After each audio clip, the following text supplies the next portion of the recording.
Today we're going to take a look at Chapter 3, Section 31 in particular, and we're going to talk about adding and subtracting whole numbers. And this is kind of funny. My husband and my daughter and I were actually talking about addition and subtraction of whole numbers last night. And my husband was just baffled by the idea that there was more than one way to add and more than one way to subtract. So maybe you'll be baffled as well, because he just looked at me like I had stepped off another planet as I was telling him some of the stuff that I teach you guys. But it's important for you to be aware of this for a couple of reasons. A lot of times you don't have control of the curriculum that you teach, and you need to be able to adjust to whatever curriculum that they're using, different methods for doing things like addition and subtraction.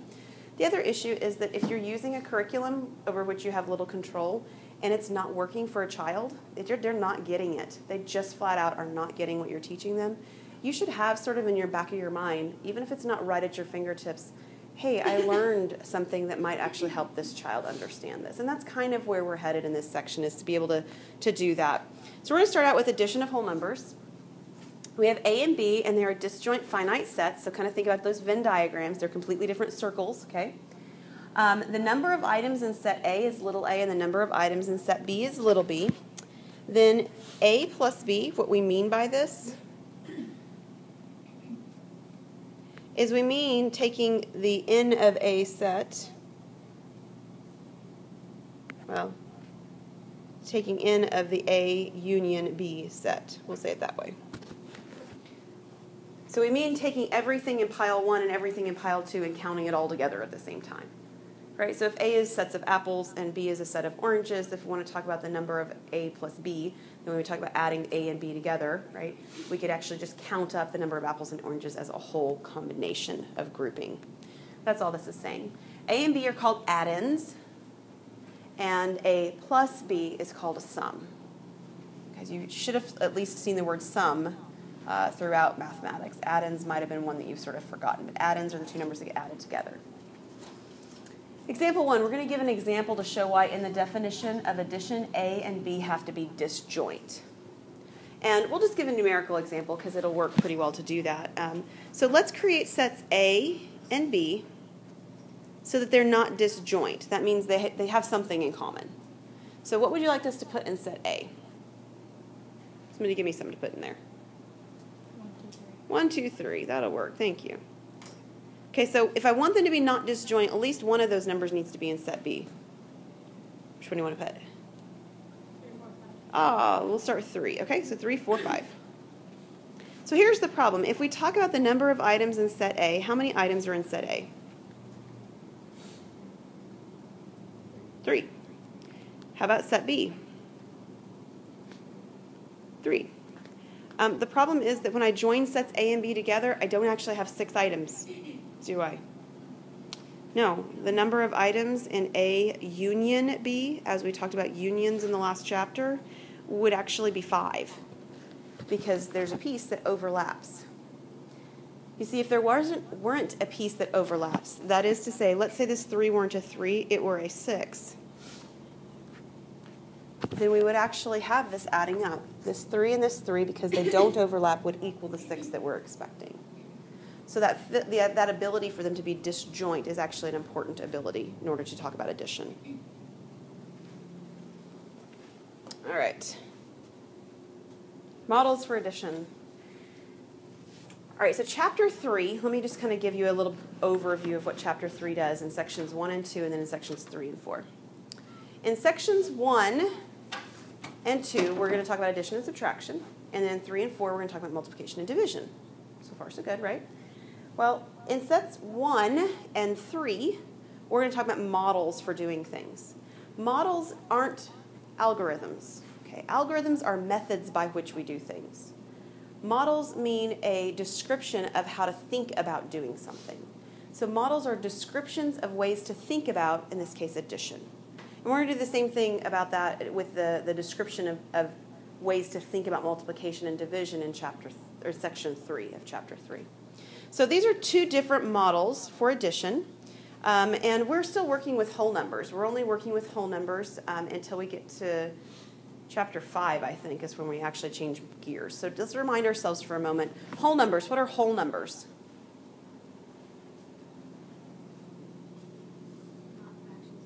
Right, not fractions or decimals. And that's actually the key idea in terms of this thing saying whole objects. They're also not negatives, right, Carly? Okay, so we're talking about positive things, and we're talking about things that have a whole value. No fractions, no decimals. So we're going to talk about set models in terms of whole objects. So we have Liz. Liz has 3 blue crayons and 2 red crayons.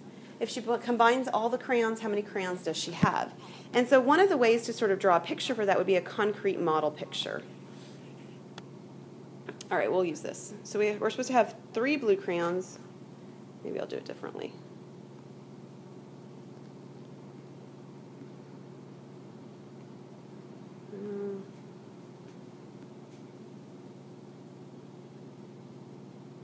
There's 3 blue crayons, and she's got 2 red crayons.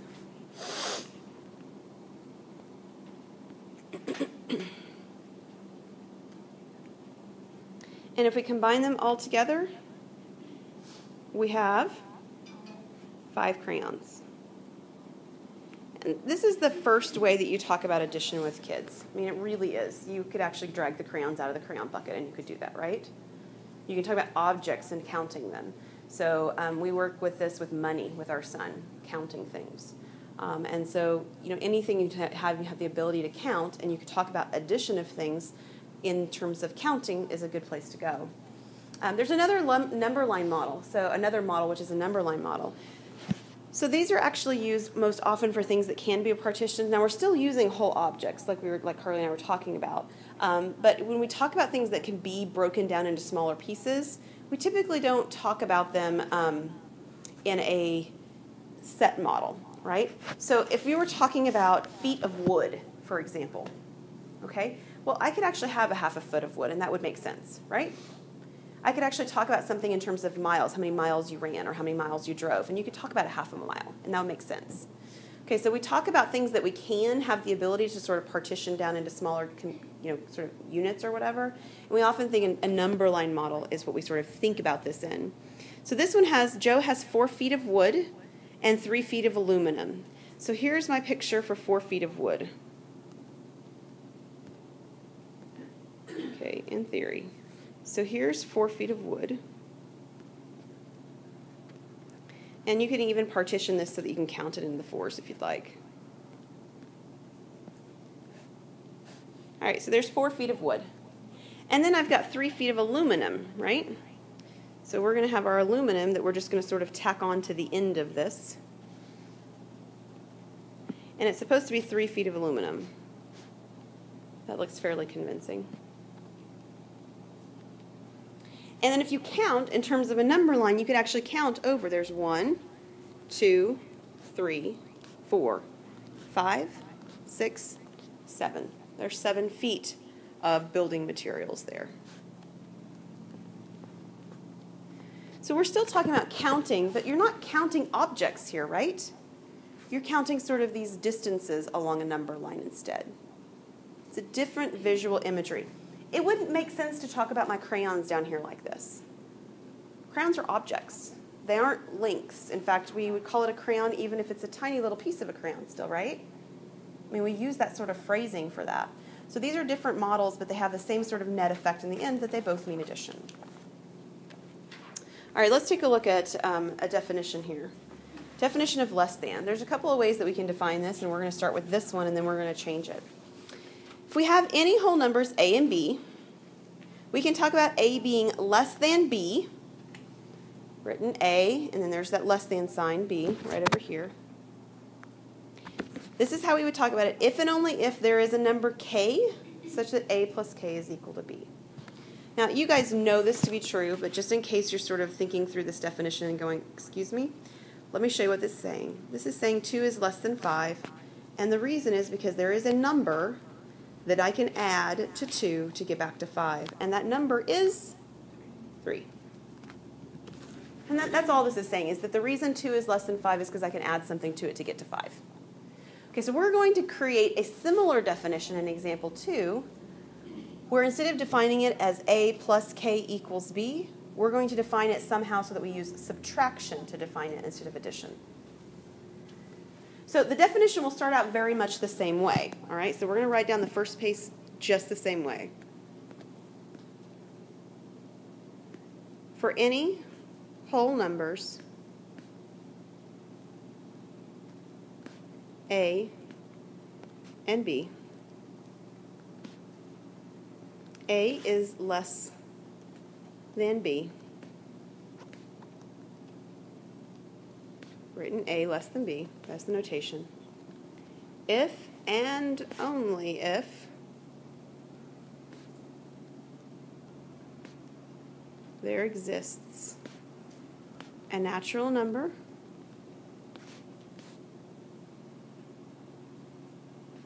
K such that. All right, so how will I have to change this equation at the end so that the equation appropriately uses subtraction instead of addition? What could I say?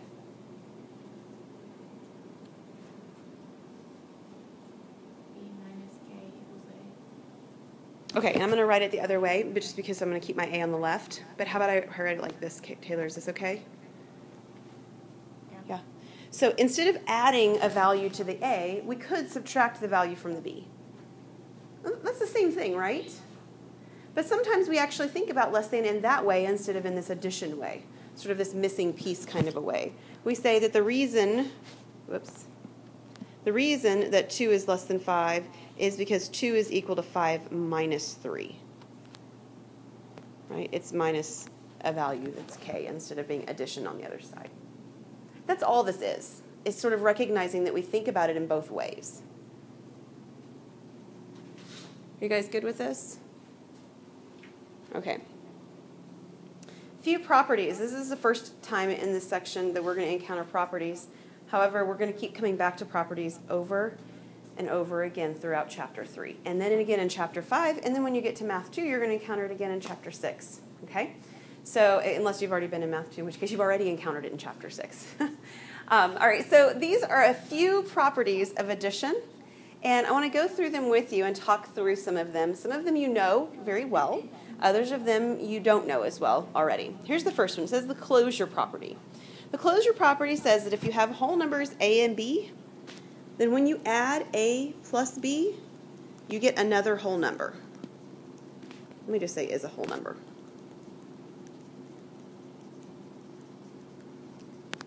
Two whole numbers add together to give you a whole number. And you might be thinking, so what? It seems like a pretty obvious statement. The reason it's not quite so obvious is because that doesn't always work. It works always with whole numbers in addition, but think for a moment with me, what would we have if we were doing this with fractions? What if you had a fraction like the number 1/3, and you added it to a fraction like the number 2/3? 1/3 plus 2/3 is actually the number 1. It's no longer a traditional fraction, right?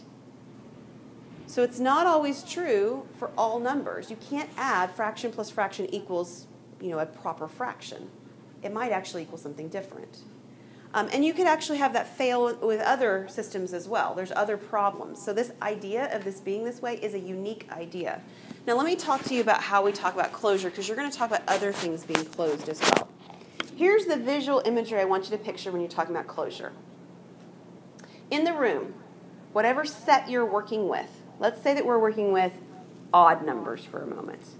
So in the room, floating around in the air, everywhere in the room are odd numbers. What number do you see, Carly? 3. What number do you see, Brianna? 15 maybe, right? Sure, 15. All the odd numbers are floating around in the air in the room. Okay? So if we want to ask ourselves, do the odd numbers have this ability to be closed? What it means is we should be able to take one odd number and another odd number in the room and add them together, because that's the operation we're working with is addition. Okay? So if I take the number 3 that Carly gave me and the number 15 that Brianna and I were talking about, and we add them together, what happens? I get an even. What's floating around in the room, Carly? Are there evens floating around the room? What's floating around the room, Nicole? Odd numbers. So the 15 and the 3 added together to give me 18, which is even. The only numbers in the room are odd numbers. They're outside. Everything else is outside the door, and the door's closed. Okay. So if this were actually a closed set, the 18 should be in the room too. So if I had all the whole numbers floating around the room, like this says about the whole numbers, I'd be able to take the 15 and I'd be able to take the 3. I'd add them together to get 18, and it'd be somewhere else in this room floating around. If it's not in this room, in the description of whatever set you've created, in this case we described odd numbers, then that means I would have had to open the door to get him. You know, pull him in from the outside somewhere. Well, if I opened the door is no longer closed. Are you picturing it? The only way the set's closed is if the number that we talked about did not have to make me open that door. So if I were to add odd number plus odd number, it's not another odd number. What I would get, it'd be outside that door, which would mean that the door would have to be opened. Hence, it is not closed. So you're going to come across some more of those with your homework, but I wanted to kind of give you a description that this idea of being closed is a really unique idea. It doesn't work for everything, and I've given you 2 examples where it didn't work, right? Odd numbers with addition doesn't work. Fractions with addition doesn't work. All right, let's take a look at another one. Commutative property. You probably remember this one. The commutative property says that if I have the numbers a plus b and I add them together, they're equal to b plus a. Commute means the ability to switch places, okay? To change locations. That's the commutability property, the commutative property. Commutative property, say it right. But you guys know this is true, right? This works for whole numbers for sure, right? 5 plus 3 is 3 plus 5. No biggie. It doesn't work for every operation, however, so let's pause for a moment and see. What if we were talking about subtraction here? 5 minus 3 equals 3 minus 5. Nope, it doesn't. So the fact that we're talking about addition here is unique to this ability for this to happen.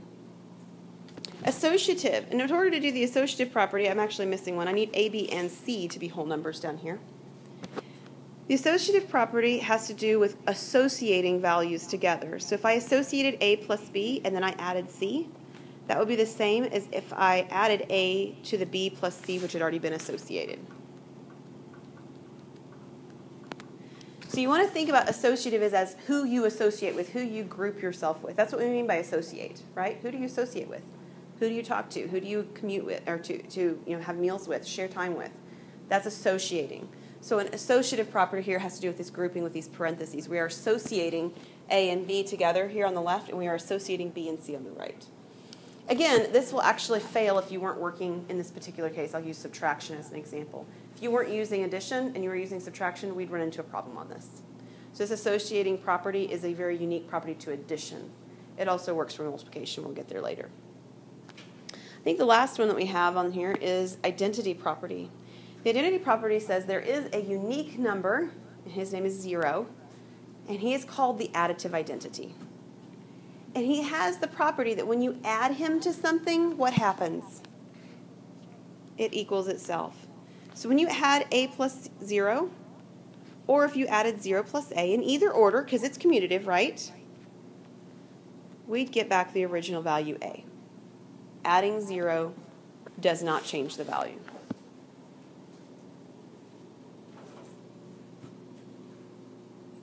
Again, this doesn't work with subtraction. Think with me for a moment. If you had 3 plus 0, you get, 3 minus 0, you get 3, right? But what happens if you get 0 minus 3? It's negative 3. It's not the same value, right? So it matters that this is addition. It's the additive identity. It's not just the identity. Because we're going to encounter a multiplicative identity later that's not the number 0. All right, so here's what we're going to do. We're going to take a look at some examples, 4 of them, and we're going to identify which property is going on. Some of them are a little more obvious than others. So let's take a look at part A. What property do you see used there? Commutative, very good. That is the commutative property. How about the second one? The additive identity, right? Yeah. That's exactly what you meant. I knew it was. This is the additive identity. Right? The ability to add the 0 on the left means that the value 6 plus 3 doesn't change. Started out 6 plus 3, it's still 6 plus 3. What's happening on C? Be careful.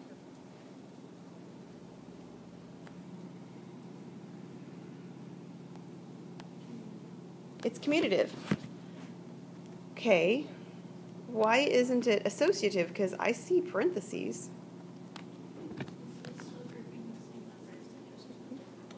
Right, the two numbers that are associated together are still the same two numbers. This is 6 plus 8, and this is 8 plus 6. I didn't change what the association was. I just changed what was inside, how it was ordered. That's a commutative property. So do not look at something and say, see parentheses, must be associative. It doesn't work like that. You've got to really look carefully at what those parentheses are doing. How about the last one, part D? That is the associative property.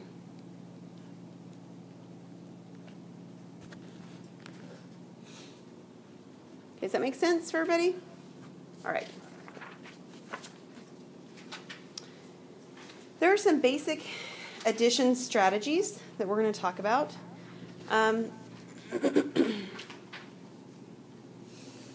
One of the basic addition strategies is called counting on. And so, let me put this down actually. These are probably methods that at one time or another you've used or you've talked about with somebody using, all right? Counting on is the idea. In fact, I'll use an example. I don't have one written here. Let's say that we have 3 plus 6. All right, so the counting on strategy is starting with whichever number you want. It doesn't really matter. And then you count the additional numbers to get up to the number you were talking about. So it's usually most helpful to start with a larger number so you don't have to count as much. So if I had 3 plus 6, I'd start with 6. Add 6, and then I'd go 7, 8, 9. Right? I count up 3 from 6. You guys have seen that used before, kids, especially kids who like to use their hands to count things. They like to do this method. And it works really, pretty well when you're doing things early on and with small numbers. Right? Counting on is one of these basic addition strategies. Another one is doubles, and you'll see doubles taught a lot as well. I've seen them used myself with my daughter about, it may have been first grade. I can't remember which school she was in, probably first grade where they were talking about doubles. And so instead of adding the numbers, for instance, 3 plus 4, they would say that that's a near double. And I don't really, to me, I don't find this to be particularly useful. It's just not a strategy that resonates with me. But instead of remembering that 3 plus 4 is 7, they might say, oh, that's a near double. It's about 3 plus 3. I know 3 plus 3 is 6, and then I've got one more. It's 7. Okay, so that's a doubles or near double strategy. Another method is making 10. I actually quite like this one. I use this quite a bit when I'm in the grocery store trying to approximate what I'm going to need when I get up to the register, is that I sort of group things together in my mind or on paper that are going to be pretty much close to 10, or I do it with the number $1 usually with that in the grocery basket. So in other words, instead of thinking as 8 plus 6 as 8 plus 6, I might say, oh, well, I could do 8 plus 2, which makes 10, and then I've got 4 more, so it's 14. So you're breaking one of the numbers apart into something that creates a 10 out of something else. We could have similarly taken the 8 plus 6 and broken the 8 down into 4 plus 4, right? So that you have 4 plus, and then the 4 plus the 6. So breaking things down into something that looks like something that creates a number 10. That's another strategy. Another one is counting back. And I think this is misplaced because I think this counting back is supposed to be my subtraction section because it doesn't make sense for it to be here. Counting back would be, and I'll give an example of subtraction even though since this is misplaced. Let's do 12 minus 7. I don't know. That'll work. This is a strategy for subtraction, so this is in the wrong place, so I apologize for that. So counting back is the idea of starting with the larger number 12 and counting backwards until I get to 7. And again, it works really well for students who like the tactile learning, the hands-on thing. So if you're going from 12 back to 7, you can go 11, 10, 9, 8, 7, right? We've counted in our hand. The number on my hand is how many times or how many spaces it took to get back to the number 7, so the answer would be 5. So that's a counting back strategy. Okay, are we all good?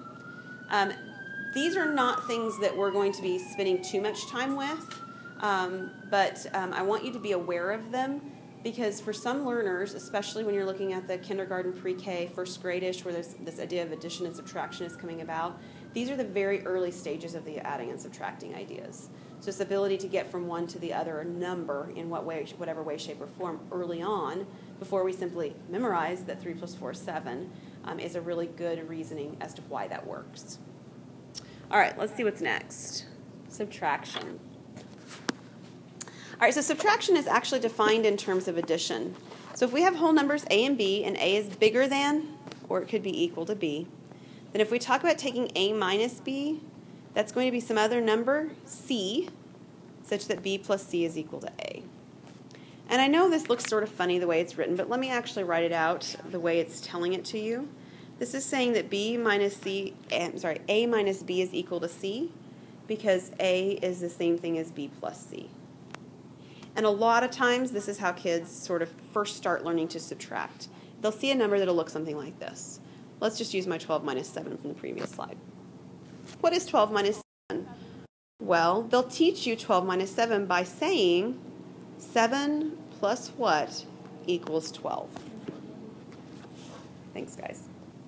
Okay, so does this idea of sort of having this little box make sense? Have you seen this used before? Sometimes there will be a box. Sometimes in that box it won't have a box. It'll have a question mark.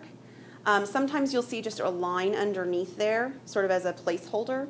One of the things that this really does, and it does very well, is it gets students away from the idea that equals means find an answer. Equals doesn't mean find an answer. Equals means, in this case, the two sides have to be the same, right? That's what equals really means. And so we're filling in the blank. The answer is actually where the blank is. Equals doesn't mean find an answer. So we see this sort of used this way quite a bit. We're going to talk about some models for subtraction next, and these are fun. I think I have, well, let's count.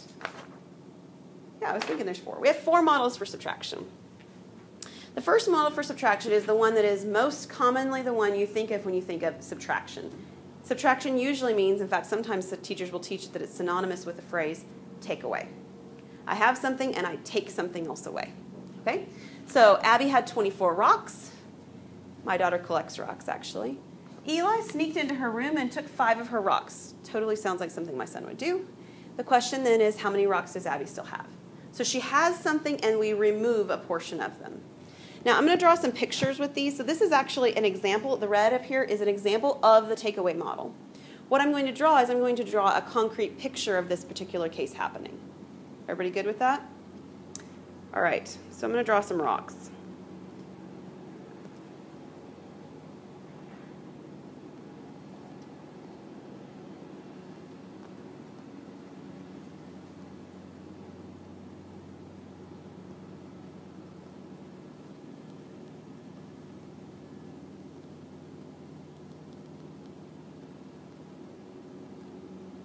Okay, I think that's 24 rocks. So I have 24 rocks, and you'll often see these drawn with circles around them. I don't really know that it much matters, but we sort of are making the circle to sort of designate, kind of like we did with sets. This is the collection of objects, this is the set. And here's why we use the circle or whatever shape. This is not a good circle. By definition, I'm telling you it's a circle. Is that what we do is we actually select the objects we're removing and we pull them out. You can select multiple ones at a time. I'm just going to pull out the 5 I want. So I'm removing those 5 rocks that Eli stole from my daughter's room, right? And I have the other ones that are left. And if you think about drawing a picture now of what you have left, what you would actually have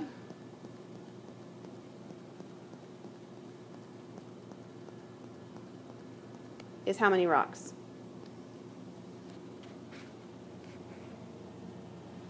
How many is it? Somebody answer so we can move on. What is it? 19? Perfect. So 19 rocks left. We'll write rocks because we're actually talking about an object here, so the answer should have the units of what we're talking about, 19 rocks. Okay, so this is the visual. This is the one you guys are most familiar with. In fact, some of you might hear us be thinking, I thought that's what subtraction was takeaway. Well, there are other models for subtraction too. So let me show you another model for subtraction. Missing addends. Eli needs to collect 10 leaves for a project. He and Abby go out and find 8 leaves. How many more leaves does he need? This is the idea that there's something missing, right? I don't have something and I'm taking part of it away. I need something that I just don't have. Do you guys see the difference? So we can draw a picture for this. Let me show you an equation set up for this, and then I'm going to draw a picture for this too, because both models are really a good description. This is the idea of there being something missing to what I need. This would be an equation sort of perspective, a little bit higher level of thinking if your kids are already to this point. The number that would go in the box is the number 2. If you were working from a more concrete model and you wanted to draw these sort of a picture of what's happening, you could draw the 8 leaves. I did not pretend like those look like leaves. Just pretend with me for a moment, okay? I've got 8 little green marks. But what we really want is we want to have 2 more, right? We're missing the exact number more that we need to have a total of 10. They're missing. That's why they're sort of put in a dotted way. And sometimes you'll see pictures on worksheets and things that the kids will be working with to that to sort of indicate this missing piece right near what needs to go in those missing pieces. Well, there's 2 of the leaves in this case that are missing. Does that make sense? This is not takeaway.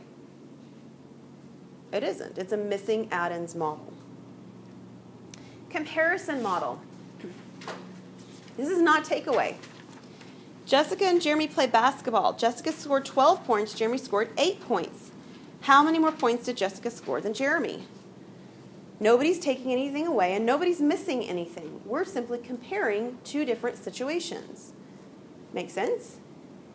So what I'm going to do, I'm going to draw it this way, is I'm going to actually, when we score points, sometimes we do tally marks, right? So if we have, we'll do Jessica first. She scored 12.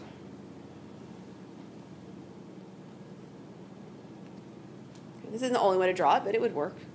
And then we have Jeremy, and how did he score? 8. So I'm going to draw the 8 tallies for Jeremy, but I'm going to draw them lined up just one by one underneath Jessica's tally marks. So if you take a look, the piece that's missing are the tally marks that are lined up, or not lined up rather, underneath those 4. So the answer then is 4, because as I compare them 1 to 1, I see that there's 4 of Jessica's points that don't pair up with 4 of Jeremy's. Those are the pieces that don't have a partner to compare with. Comparison model. It's not missing Addins and it's not takeaway. There's one more. Luke drives 15 miles to the mall. As he's on his way home, his mom calls to ask where he is. He states he's coming home and is now 8 miles from the mall. How far is Luke from home? So this works really well for a measurement description because miles are something we can break into pieces, right?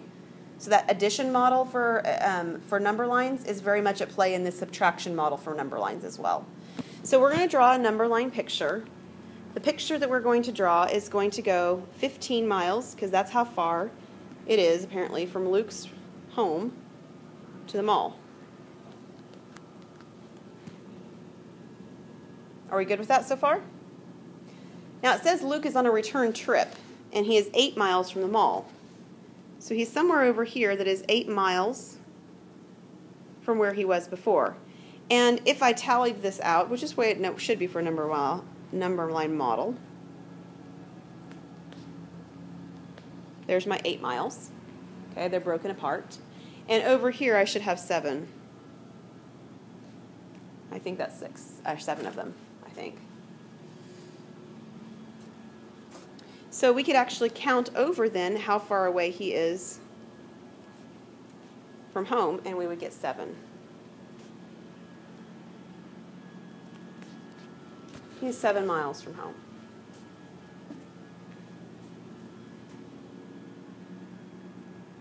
So the picture looks more like a number line because we're talking about things that are measured in lengths instead of being measured in objects. Okay, so let me talk just a little bit here about why this is a deal, and then we're going to put you guys into some groups. Here's the deal. If you're working with kids and you're working on problems with addition or subtraction, we'll talk about subtraction in this case, and you notice that they're pretty good with addition and subtraction, right? They're pretty good at it. But always when they work on word problems, they make some mistakes, right? You're doing word problems like these 4 word problems. If you can figure out that every time they screw it up, it's a comparison model, then you have so much more information about which to be able to help them. The issue is not really subtraction. The issue is interpreting the problem as a subtraction problem based on the context. Does that make sense? That's where this comes into play. This comes into play to be able to help the kids understand that these all mean subtraction. They're not at all the same, are they? Okay, here's what we're going to do next. You guys are going to create 4 different models. And that's where we're going to stop today, is after you create the 4 models, because we have enough time for this. So I actually have new group work partners for you. However, we've got a couple people gone, and I didn't actually think we'd get to the point of doing group work stuff. So I didn't print them out. They're in my office in the computer. So what I'm going to have you do is to just pair up where you are. I think we even have an even, no, we may not have an even number of people here today. No, we don't. That's okay. So let's pair up where you are. Just turn to a neighbor or 2 neighbors, so 2s or 3s, please. And what I want you to do is I want you to create 4 word problems. That's your next 2 slides. You're going to create a word problem for takeaway, a word problem for comparison, a word problem for missing add-in, and a word problem for number line. Okay? So get into your groups for a moment and take a look at those.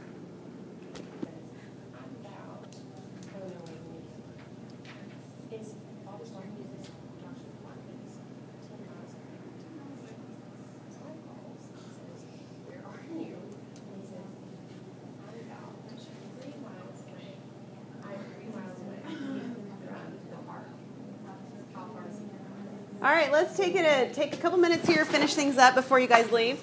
Takeaway. I want 2 groups to tell me what you wrote down for takeaway.